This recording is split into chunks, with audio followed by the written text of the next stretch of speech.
Thank you, Mike. And thanks to the organizers for inviting me to this very important conference and for the opportunity to share with you the findings from the Global Survey of Circumcision Harm. A couple of housekeeping things. On your chairs, you'll see a packet of information where it has information on how you can continue your own research on this subject. And there are not one, but 3 new documentaries in the making on this subject, 2 from America and 1 in Germany. And I would encourage you, if it's within your means, to give financial support to these important documentaries. Also, I will have a PDF document of all of these slides available to you if you want to see me later and sign this list and give me your email address.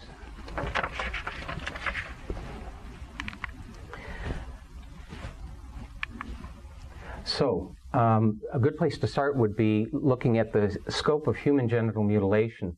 As you can see on this chart, from the bottom to the top is the least invasive to the most invasive, and where the orange arrow is in the middle, where we know male genital cutting as circumcision. And it's actually more severe than the more common forms of female genital cutting.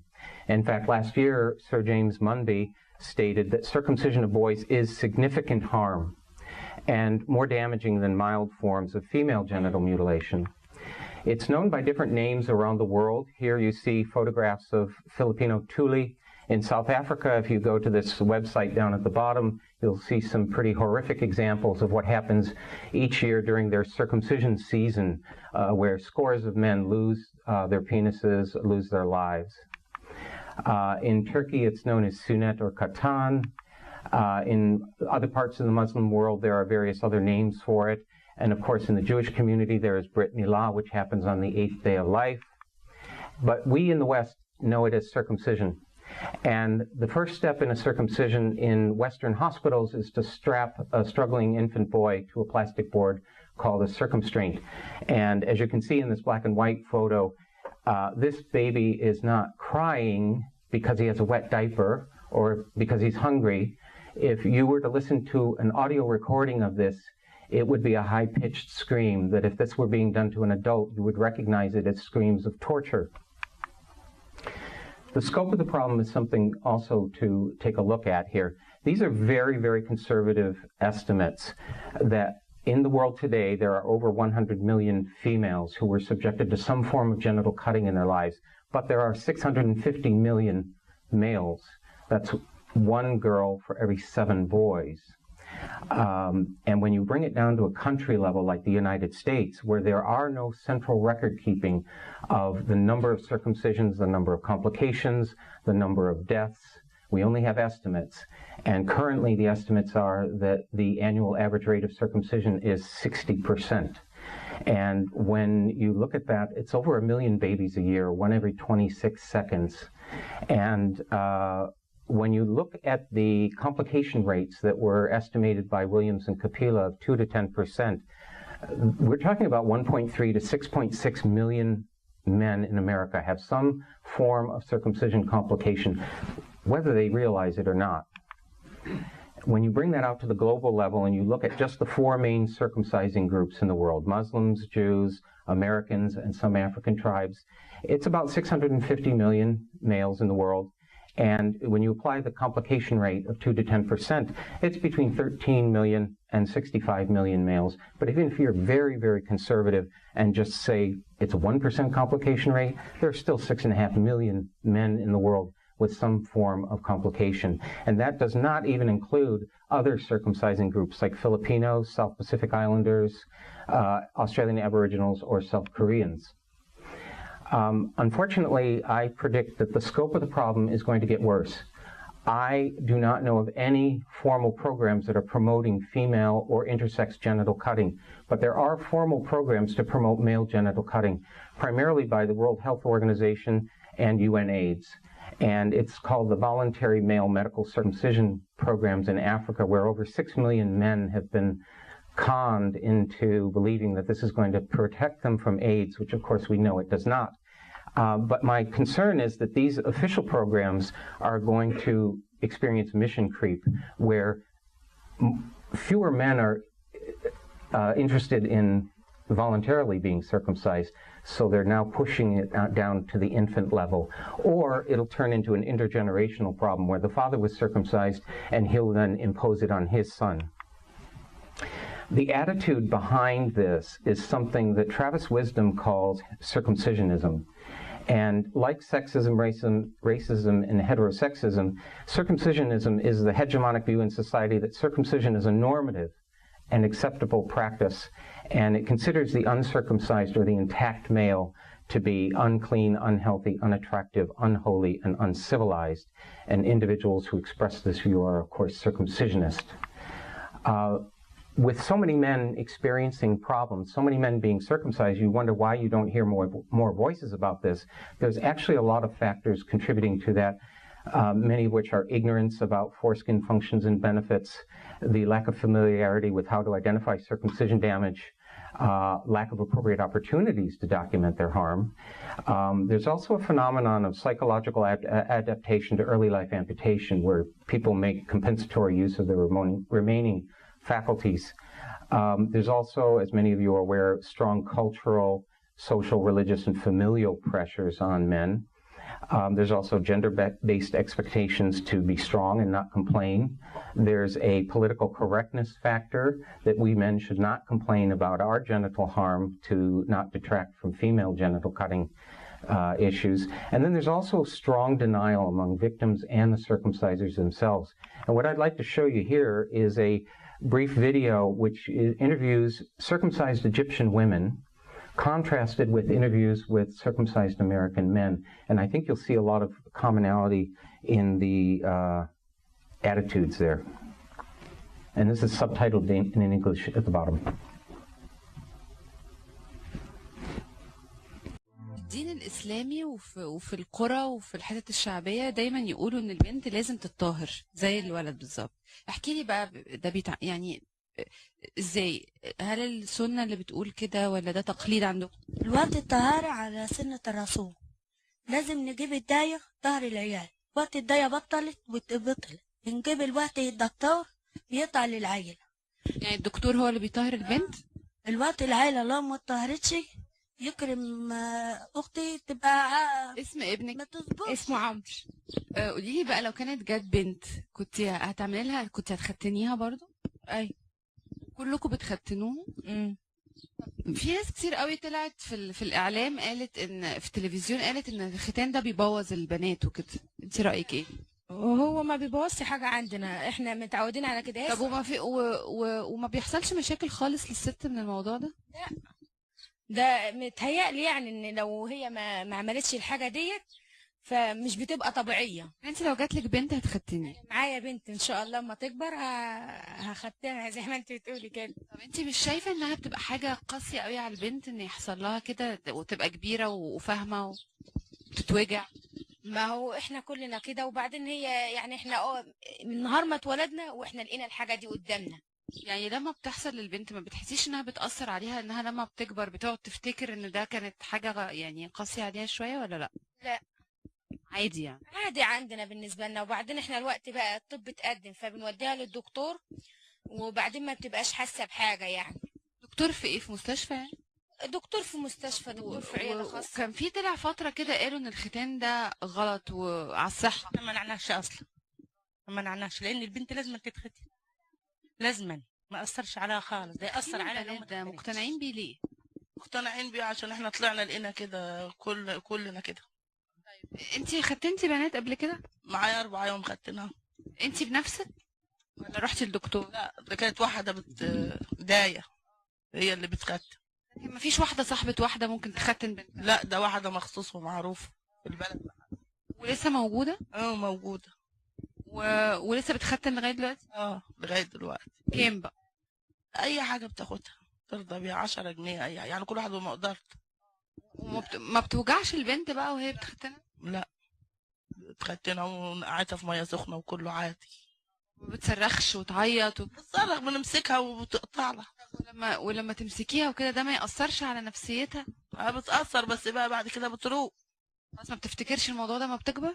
لا، Circumcision rate varies from state to state, but in parts of Middle America it's so common that to be uncut would be just plain weird. In Fargo, the circumcision rate is around 90%. We ordered a beer and wondered if we dare tell the guys what had brought us here. Are you shitting me? I grew up in the hockey locker room. We had one guy on our team. One guy on our team. One guy out of the whole crew. Yeah. Wasn't done up. The best thing is circumcision. Yeah. Do it. Everybody does it. It's just the way it is. So I suppose I'll have my kid do the same. I will. Yeah, I'll do the same thing. I don't know why. I don't know if it's right or not, but that's just seems like because that's what I've been brought up with. And that's the norm around here, I guess. I think so. So you can see there's a lot of common ground when it comes to denial among the victims. But one should not mistake denial of harm or silence with satisfaction. In fact, it's important to note here that the medical community has never investigated the long-term consequences to men from circumcision. And there is one Canadian researcher, Janet Bossio, who has begun to look at this issue, and she found in interviewing large groups of circumcised men and intact men, and when she asked about satisfaction levels, she found that the largest group of men in the intact group said that they were extremely satisfied to be intact. The largest group in the circumcised group was those who said they were extremely dissatisfied to be circumcised. And she found that when you're dissatisfied with your circumcision status, it results in lower body image and worse sexual functioning. Now, what she did not do is go into the specific factors contributing to these high levels of dissatisfaction among circumcised men. That's where my first study comes into play, which was of 546 participants. It ended up being published in 1999 in British Journal of Urology International. And then when the San Francisco Ballot Initiative came up to ban circumcision, I decided to conduct another survey, which is this online survey that I'm reporting on today. This was well over 1,000 participants that participated and were working on getting the results published. Looking at the actual statistics from this, demographically, the age range of respondents was from 18 to 80 plus. And the largest group of participants, 30%, were in the 20 to 29 age group. Most of them came from the U.S. Most were white. Most were circumcised at birth in a medical setting.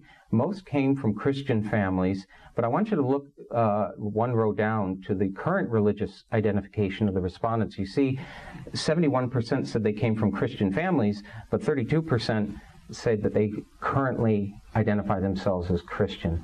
Also, when it comes to Jewish participation, we had men saying that 5% of them came from Jewish families, yet only 1% consider themselves still Jewish.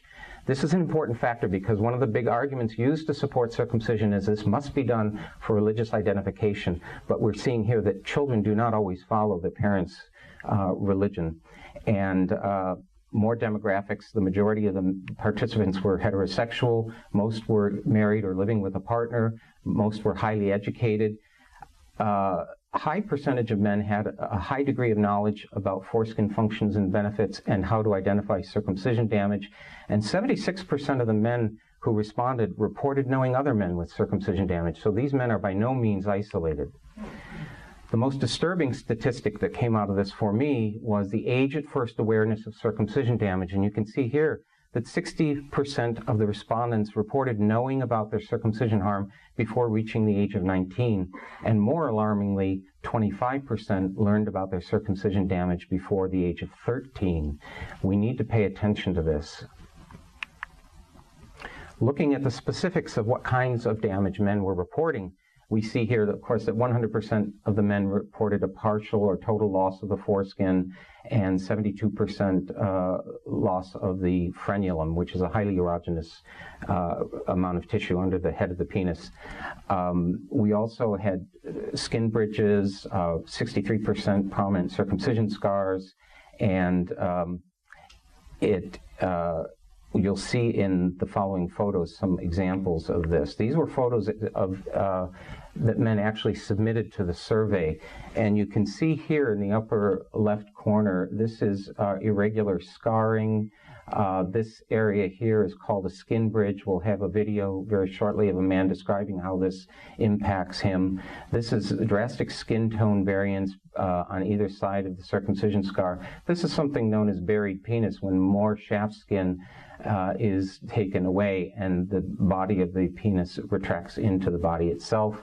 Here in the upper right-hand corner, we have pubic hair growing midway onto the shaft, skin tag over here, total ablation here of the frenulum on the underside of the head of the penis.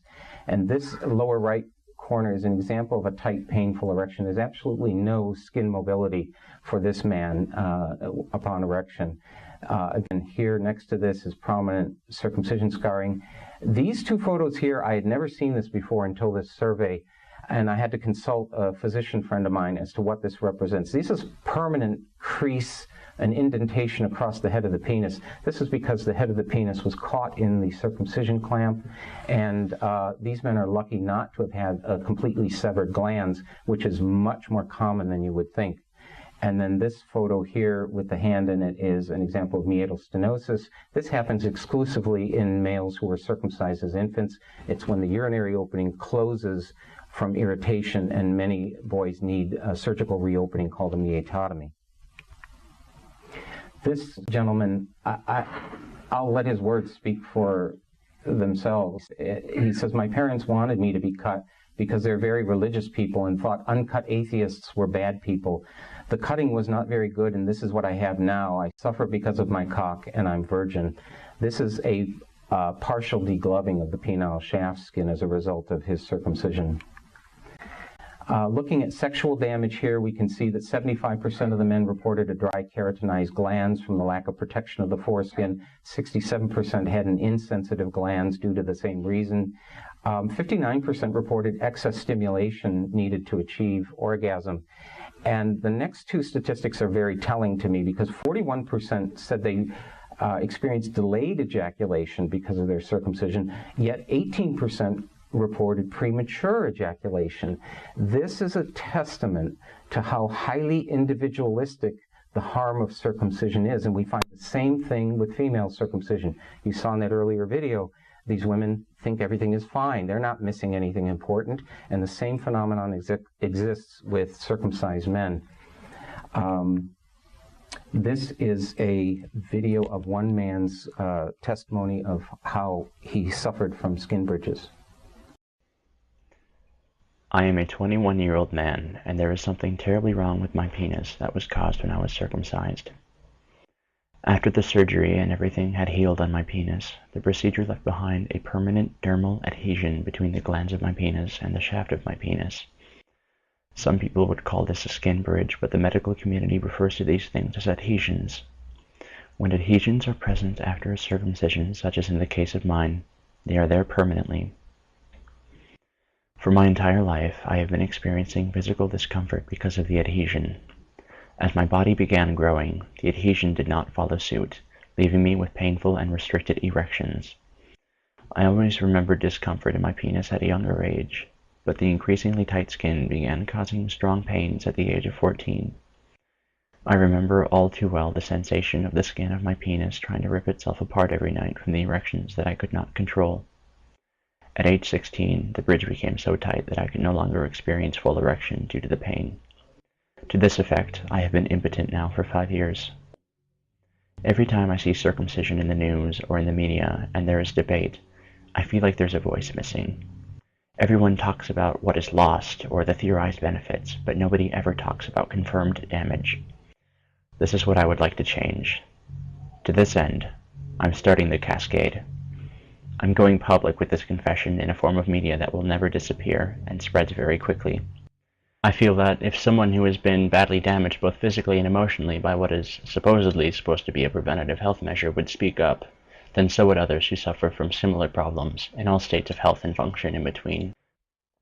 To this end, I invite you, the viewers who may be suffering from similar conditions, to begin sharing their stories and sufferings with the world. The only way we can prevent tragedies like mine from happening is if we speak out about it and stand up for those who cannot speak for themselves. It's your turn now, world. I invite you to spread this video. I invite all men who are badly damaged by circumcision to begin speaking out or informing others in any way they can. I hope that my message will serve as the first step in a chain reaction to be able to once and for all prevent a medically unnecessary procedure from ever causing harm again. So moving on to emotional and psychological damage that these men reported, we can see that over 70% of the men experience anger or frustration about what was done to them. 55% said that they felt betrayed by their mother. 50% felt betrayed by their father. 58% felt betrayed by the medical profession. 77% down here at the bottom expressed dissatisfaction with their condition. This is in line with what Dr. Bossio found out in Canada. Self-esteem-wise, we see that 75% of the men felt less whole, 65% felt unnatural, 66% felt inferior to intact men, 74% reported feeling damaged. Looking at relationships, 62% reported that this circumcision impedes their sexual relationships. 32% said that it adversely affected their relationship with their mother. 29% said it adversely affects their relationship with their father. This next statistic I find very telling. 65% said that this causes them to distrust the medical profession. In the United States, at least, we know that men typically underutilize the healthcare system. If this is one of the issues, we know there are many issues that contribute to that, but if this is one of the issues that we're not looking at, we need to look at this. That if men don't trust the medical profession because of something that was done to them at birth, how willing are they to utilize the medical profession when they really do need it? Looking at compensatory behaviors, some men resorted to smoking, alcohol, drugs of various kinds, or food and overeating to compensate with their feelings about this. But I want you to pay attention to the 25% who said that the way they compensate is with compulsive sex. If you're not feeling what you should feel from sex, there is a natural inclination to want to compensate with quantity. We find the same phenomenon going on with circumcised women in Africa, where instead of quelling their sexuality, it actually excites their sexuality and causes them to seek out more sex because they're not getting the fulfillment that they should be getting from a natural type of sexual behavior with intact genitals. And this is highly suspect in terms of the HIV prevention campaigns that are promoting circumcision, because if men are responding to their circumcision by not wanting to wear condoms for lack of sensitivity and then having more sex as a result to get satisfaction, this is counterproductive to AIDS prevention strategies. Looking at disclosure to parents and their reactions, we can see that 25% of the men said that they did talk to their father about it, but 61% of those fathers were dismissive or trivializing of their sons' concerns.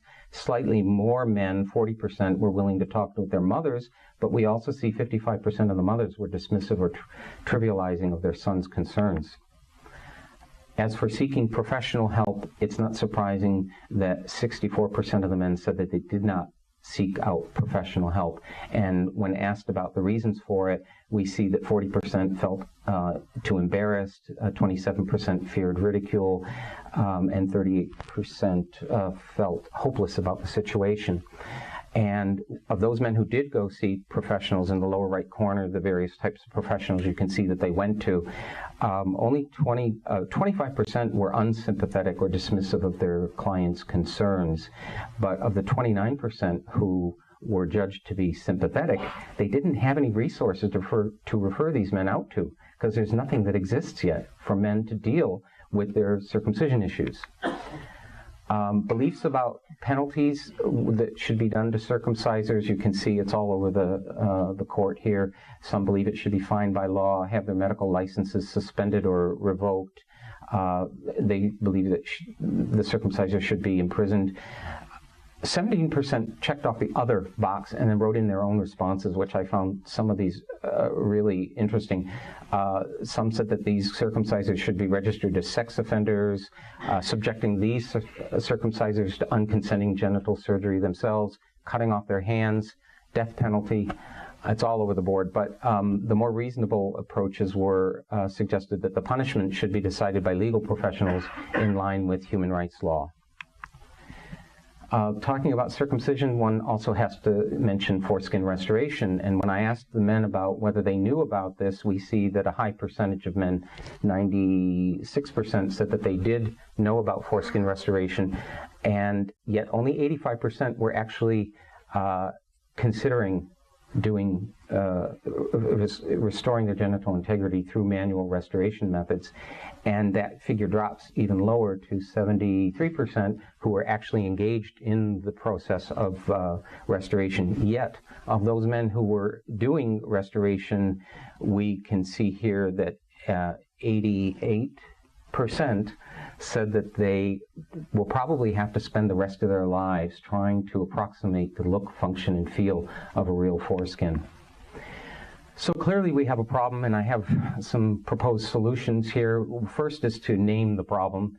I offer post-traumatic circumcision disorder, which is actually a syndrome of issues affecting men. We also need more research, I believe, more higher level research at universities, medical schools. We need support groups for these men. This is a flyer of a support group that I organized in Vancouver, Canada, before I moved back to the States. We also need to include this new diagnosis in the International Classification of Functioning Disability and Health, which is administered by the WHO. The U.S. has its own diagnostic manual, the ICD-10. We need to get that diagnosis in there. We also, as individuals and organizations, need to hold our governments accountable for failure to protect the bodily integrity of boys. We need to lobby the United Nations, the World Health Organization, the World Medical Association, Amnesty International, and Human Rights Watch to protect boys. There is growing support for this notion. You can see here that the World Congress of Sexology and the Committee on the Rights of the Child have spoken out for bodily integrity, genital autonomy, and religious freedom of the boys themselves. And in 2012, there was a landmark court decision in Cologne, Germany, in which a 4-year-old Muslim boy was subjected to a non-medically indicated circumcision. It was for tradition. And it was taken to court, and the judge decided that this was against the constitutional law of Germany, that it violated the child's right to bodily integrity. And that caused shockwaves throughout the world, especially coming from Germany. But in December of that same year, the Bundestag, the politicians got involved in the issue. And after being lobbied by Germany's very, very tiny Jewish community on this issue, the Bundestag, without much debate, decided that they would pass a law to make circumcision legal in the first 6 months of life for any reason whatsoever. And you can see this one German cartoonist's reaction to this. This is the Bundestag chambers, and you have a Muslim, a Christian, and a Jewish cleric there with bloody knives standing behind a banner that reads, "For the right to circumcise little boys," and all the political parties down on their knees bowing to this concept of so-called religious freedom. But there is growing support even in religious communities. In Israel alone, there are at least 4 groups that are urging abandonment of infant circumcision and adoption of a new ceremony called Brit Shalom, which is a non-cutting ceremony for both boys and girls. And even within Islam, there's a website you can go to where Muslims are beginning to question this practice as well. There is also support from the International NGO Council on Violence Against Children, a special rapporteur to the UN General Assembly, and the Council of Europe in 2013 endorsed a statement to encourage its member states to begin a dialogue on this subject matter about the rights of boys to bodily integrity. So one has to ask, is this really a fringe group that we're talking about? I would say no. I would call this a vanguard of men who are beginning to speak out. They're tired of being misled by doctors and religious leaders. They're tired of having their harm ignored. And they have a right and a responsibility to speak out about a practice that has harmed them and continues to harm others. And so essentially men will no longer be silent. And along those lines, if you're a circumcised man, you have two choices on this matter. You can either fight against what was done to you in order to defend children, or you can fight against children to defend what was done to you. And along those lines, I'm going to end this presentation with two videos. This is Rob Rash, who is talking about himself being a victim of Brit Milah. Hi, this is Rob Rash. I'm a victim of Brit Milah, and the government should have protected me from it. I was actually born a preemie, and so they didn't force circumcision on me when I was 8 days old because apparently I was, too unhealthy for it. But despite the health problems I had as a preemie, when I was a couple of months old, I believe it was around 6 months, they saw fit to force circumcision onto my body.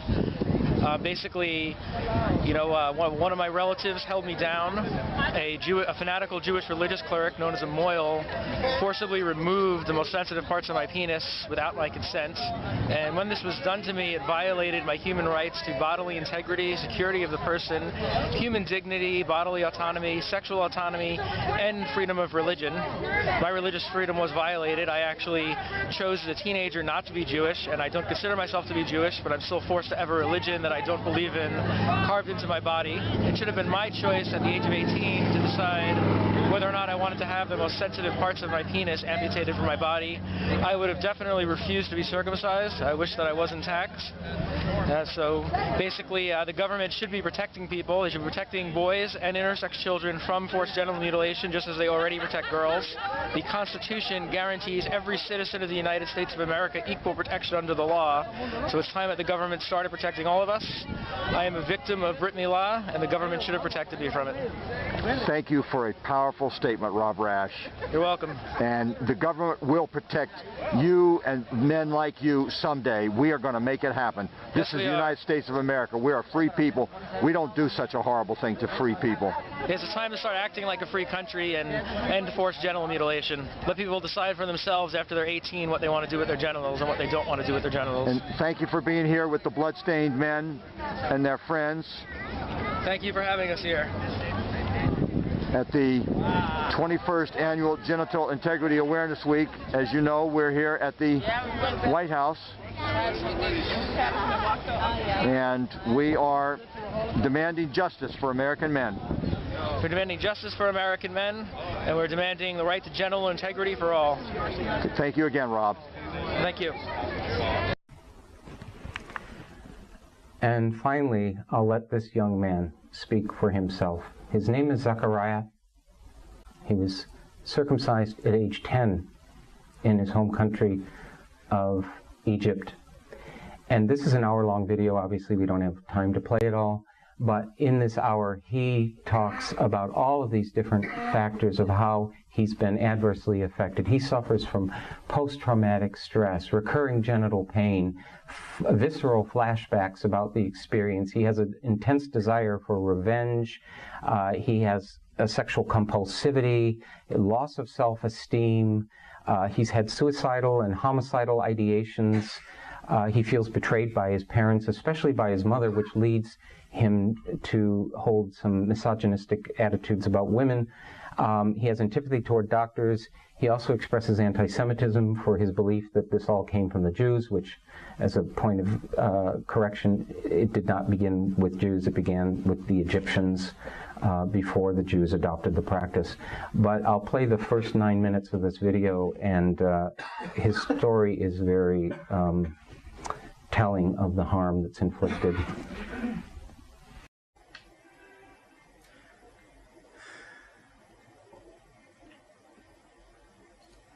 بسم الله الرحمن الرحيم. أنا زكريا، شاب مصري، عندي 23 سنة. بعد تسجيلي في ناس كتير هتعلق على كلامي، وفي منهم ناس هتصفني بأن أنا إنسان مجنون، وفي ناس هتصفني بأني مجرد شخص حساس، في منهم ناس هتصفني بأني مريض عقليا أو مريض عصبيا أو مريض نفسيا أو عندي اضطراب سلوكي أو اضطراب عقلي. في ناس هتصفني بأني إنسان تافه، وفي ناس هتسخر من كلامي، وهتعمل منه أضحوكة. وفي ناس هتصفني بإني منحرف وشاذ، وربما يصل الأمر عند البعض بإنهم يتهموني بإن أنا كافر أو ملحد. في مجموعة من الناس هتصفني بأوصاف واتهامات لا حصر لها، وفي ناس أعرفهم لما يشوفوا التسجيل هيبعدوا عني، وفي ناس تطلب مني إني أدافع عن نفسي، لكن أنا مش هدافع عن نفسي، ربنا اللي هيدافع عني. وفي ناس هتتعاطف معايا وهتحس بألمي، وفي ناس هتؤمن بقضيتي، وفي ناس هتدعمني. أنا ما يهمنيش أي إنسان على وجه الأرض، ما بقاش عندي أي شيء أخسره في حياتي. رسالتي بوجهها للتاريخ، لأن الجنس البشري مش هينصفني، لكن التاريخ مش هينسى. الكلام اللي هقوله في تسجيلي ربما لأول مرة في حياتي بقوله، وربما لآخر مرة في حياتي هقوله. تسجيلي هتكلم فيه عن جزء صغير مما أعانيه كل يوم من ألم، بل وكل لحظة في حياتي. ودي مش المحاولة الأولى للتسجيل، لأني في كل مرة بسجل ما بقدرش أمسك دموعي. أنا كنت طفل طبيعي سليم، ما عنديش أي أمراض أو مشاكل. مش هقول كنت ملاك، لكن كنت إنسان طبيعي هادي، لا أحمل أي شعور بالغضب أو الكراهية تجاه أحد. كنت طفل ذكي، كانوا أسرتي بيحسدوني على ذكائي. كنت متفوق في الدراسة. والدي توفى وأنا عندي 6 سنين، كنت بحبه جدا. كنت بحب أمي وأخواتي. كان عندي أمال وأماني وطموحات في الحياة. كنت إنسان طبيعي جدا، وكانت علاقتي بربنا كويسة. كنت بحب أصلي، وكنت حافظ 10 أجزاء من القرآن، وكنت بحب أروح المسجد. كنت بحب ربنا. ولما وصل عمري 10 سنين، في يوم أمي طلبت مني إني أخرج معاها من البيت. ولما سألتها رايحين فين، قالت إننا رايحين مشوار وهنرجع البيت على طول. وافقت أنزل مع أمي لأني بثق فيها، ولأني بحس بالأمان معاها، لأني عارف إنها مش هتأذيني ومش هتعرضني للخطر لأي سبب. رحنا مستشفى ودخلنا، وقابلنا أخويا الكبير في المستشفى وسلمت عليه، وبعدين قعدنا على كراسي الانتظار لفترة قصيرة. سألت أمي إحنا جايين هنا ليه؟ ما ردتش عليا، وقالت لي إحنا هنروح البيت على طول مش هنتأخر. وعرفت من أمي إنها دفعت 75 جنيه في المستشفى، لكن ما كنتش عارف هي دفعتهم ليه. فسكت لأني ما كنتش حاسس بالخطر. بعد شوية أمي وأخويا قاموا وراحوا عند موظف كان قاعد على مكتب واتكلموا معاه، وأنا ما فهمتش هما بيتكلموا على إيه، لكني فوجئت بأن الموظف ناداني وطلب مني إن أخلع بنطلوني. اتصدمت ورفضت وسكت. وبعدين بصيت لوالدتي والأخويا، كنت عاوز أسألهم هو ليه الراجل ده بيطلب مني أخلع هدومي، وليه انتوا مش بتحموني منه عشان ما يأذينيش. لكن أمي وأخويا سكتوا وما كانش ليهم أي رد فعل. ولقيت الموظف فجأة مد إيده وخلع بنطلوني وملابسي الداخلية بنفسه عشان يشوف عضوي التناسلي. اتصدمت أكتر وحسيت بالخوف وعدم الأمان. بعدها رجعنا تاني، قعدنا على كراسي الانتظار. كنت بدأت أبكي وأقول لأمي إني عاوز أمشي من المكان ده، لكن أمي وأخويا سكتوا وكأني ما بتكلمش. وكأني ما ببكيش.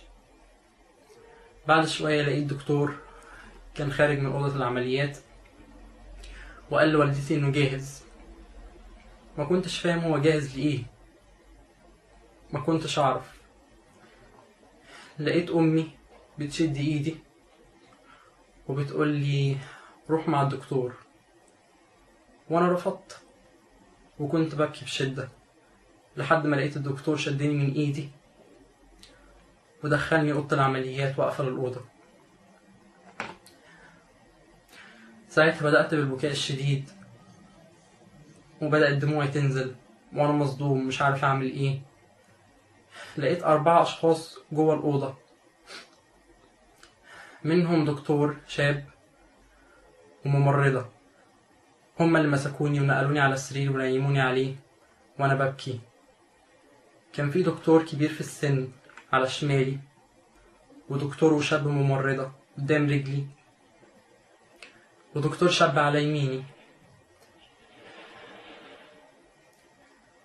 كنت ببكي وصرخ وانادي على أمي، لكن لقيت الدكتور الكبير في السن بيتجاهل صرخاتي وبيتجاهل بكائي ودموعي بكل برود وبيديني حقنة مخدر في ظهر إيدي. كنت لسه ببكي، وبعد ما أخدت الحقنة حسيت بدوخة وبدأت أفقد وعي شوية، وشفت الدكتور الشاب والممرضة. شفت الدكتور الشاب والممرضة بيخلعوا بنطلوني وبيخلعوا ملابسي الداخلية وبيفتحوا رجلي. حسيت بيهم وهم بيمسكوا عضوي التناسلي. كنت بدأت أبطل بكاء من أثر المخدر في الحقنة، وما كنتش قادر أحرك أطرافي كلها، وما كنتش قادر أحرك حتى عيني، لكن كنت حاسس بكل شيء. حسيت بالألم الشديد وهم بيبدأوا العملية.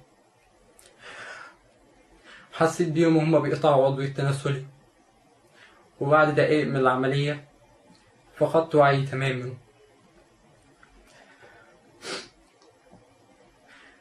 اللحظة اللي فقدت فيها الوعي كانت أسوأ لحظة في حياتي.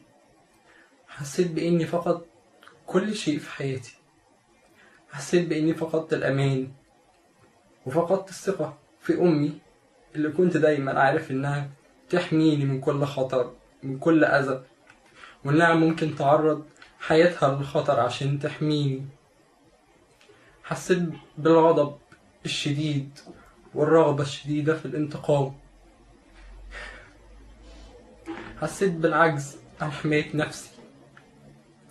حسيت بالألم الرهيب. حسيت بإني فقدت عذريتي للأبد. فقدت قيم كتير في حياتي.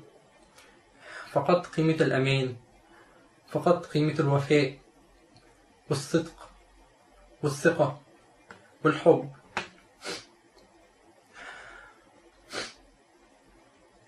قبل ما أفقد وعي تماما تمنيت من ربنا إن تكون دي آخر لحظة في حياتي، ودعيت ربنا ما أقومش أبدا من العملية إلا وأنا في قبري.